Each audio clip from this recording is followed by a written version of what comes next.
En el caso del método stop, este método se ejecuta cada vez que se detiene el applet, así como cuando hacemos una operación de minimizar, de cargar otra página, de recargar la página. Se invoca stop y después se vuelve a invocar start, o sea que van ligados estos dos métodos uno con otro. En el caso del método paint, el método paint recibe una instancia de la clase Java AWT Graphics. Esta clase Graphics es la que se utiliza para poder pintar cualquier elemento dentro del applet, que es un contenedor, recuerden, y para escribir cualquier texto o dibujar cualquier cosa dentro de ese applet. Este método, paint, se ejecuta cada vez que se necesita refrescar el applet, y así como cuando maximizamos, recargamos la página, se carga el método stop, start y paint en esa secuencia. En el caso de destroy, este método se ejecuta cuando cerramos el navegador o cuando cerramos la pestaña, porque se requiere para purgar la memoria, el caché de memoria, y en este caso lo que se hace es que se elimina el objeto o la instancia ejecutándose del applet. Este se ejecuta una vez en el applet, igual que el método init, y se utiliza evidentemente para liberar recursos que se han utilizado a la hora de inicializar el applet. O sea que cuando cargamos un applet, básicamente utilizamos el constructor para construirlo. El método init se carga una vez para inicializar todo lo necesario. El método start hace inicio del proceso del applet. Para, por ejemplo, cuando salimos y saltamos y volvemos a entrar a la página, se ejecuta el método stop y luego el método start.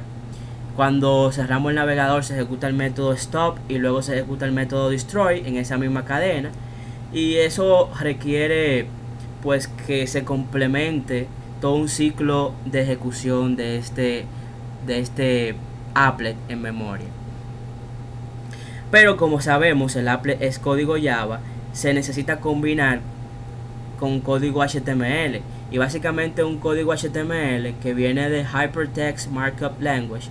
Es un lenguaje de etiquetado que se utiliza para crear documentos web con extensión HTML o HTML. Este formato, este código, se limita a describir la estructura y el contenido del documento. Está en la versión 5 ahora mismo. Estamos hablando de que se está utilizando la versión HTML5, que introduce muchísimas mejoras y eficiencias a la hora de desarrollar código de manera más dinámica y muy orientado a Rich Internet Application o RIA, al igual que Flash. Ya HTML5 es uno de los lenguajes que combinan mucho dinamismo en nuestra página web. Para utilizar código HTML se podrán ver que existe una estructura básica que está compuesta de tags delimitados entre el signo de menor y mayor, y estas etiquetas pueden contener atributos que le dan forma a la estructura que ustedes ven acá. Entonces el esqueleto básico, como ven aquí, básicamente lo que tiene es una etiqueta HTML, una etiqueta head, una etiqueta title para el título, y cada etiqueta que abrimos debe cerrarse con su respectiva etiqueta slash head. Por ejemplo, slash head, slash body cierra la etiqueta body, slash HTML cierra la etiqueta HTML. O sea, que se delimita un inicio y un fin en cada una de las etiquetas que abrimos o empleamos en nuestra estructura de HTML. Dentro del código HTML, para cargar el código relacionado al applet, tenemos una sintaxis que se accede mediante una etiqueta especial llamada applet, y fíjense que tiene diferentes atributos. En esta cadena de atributos podemos especificar el nombre que queremos dar al applet del código HTML. Todo lo que está entre símbolos de corchete son parámetros opcionales que pueden no necesariamente ponerse. Por ejemplo, si no queremos poner un nombre al applet, no lo hacemos. Básicamente el nombre es un atributo que ponemos para poder utilizar dentro de nuestra estructura HTML y poder codificar cualquier eventualidad que se requiera.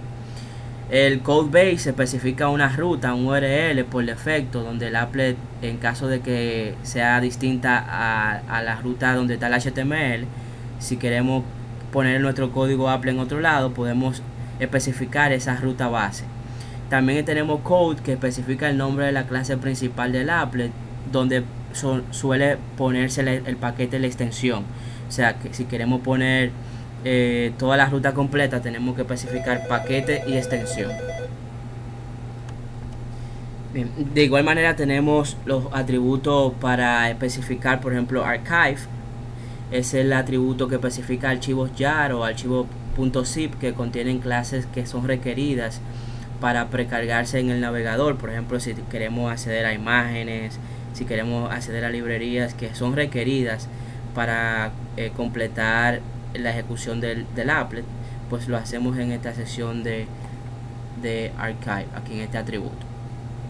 Podemos especificar el ancho con width, height, la alineación, si queremos alinear el applet respecto al texto, por ejemplo a la izquierda, a la derecha, arriba, hacia abajo, en el medio. Especificar el espacio vertical que queremos dejar encima de un applet con otro componente, o el espacio horizontal entre el applet y otro componente. El espacio horizontal va alineado a la derecha o a la izquierda en píxeles, todos estos valores. Entonces es también usado el atributo alt, que especifica el texto que debemos mostrar en caso de que el navegador no sea capaz de mostrar este applet. Y tenemos también unos atributos especiales que son param.